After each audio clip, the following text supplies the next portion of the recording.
প্রিয় দর্শক, আসসালামু আলাইকুম। আমাদের চ্যানেলটিতে প্রতিনিয়ত নিউজ ভিডিও প্রকাশ করা হয়, তাই লাইক, কমেন্ট এবং সাবস্ক্রাইব করবেন আশা করি। চলুন ভিডিওটি শুরু করা যাক।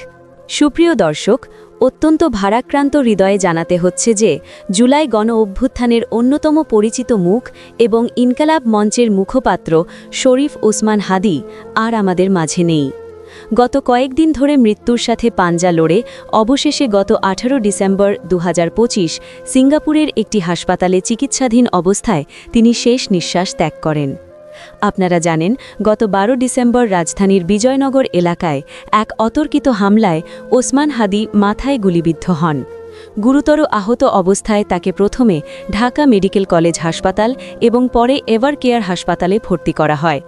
অবস্থার অবনতি হলে উন্নত চিকিৎসার জন্য তাকে এয়ার অ্যাম্বুলেন্সে করে সিঙ্গাপুর জেনারেল হাসপাতালে নেওয়া হয়। সেখানকার চিকিৎসকদের সর্বোচ্চ চেষ্টা সত্ত্বেও তাকে আর বাঁচানো সম্ভব হয়নি। ওসমান হাদীর মৃত্যুতে পুরো বাংলাদেশে শোকের ছায়া নেমে এসেছে। অন্তর্বর্তীকালীন প্রধান উপদেষ্টা ড. মুহাম্মদ ইউনুস এই তরুণ নেতার মৃত্যুতে গভীর শোক প্রকাশ করেছেন এবং 20 ডিসেম্বর 2025 শনিবার সারা দেশে রাষ্ট্রীয় শোক পালন করা হয়েছে।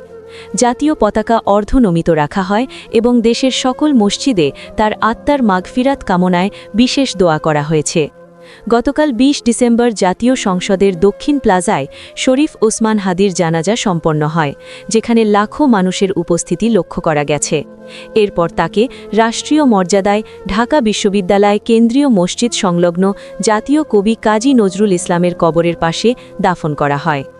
ওসমান হাদীর এই অকাল প্রস্থান বাংলাদেশের ছাত্র জনতার আন্দোলনের জন্য এক অপূরণীয় ক্ষতি।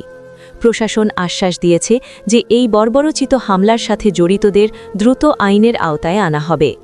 আমরাও তার বিদেহী আত্মার মাগফিরাত কামনা করছি।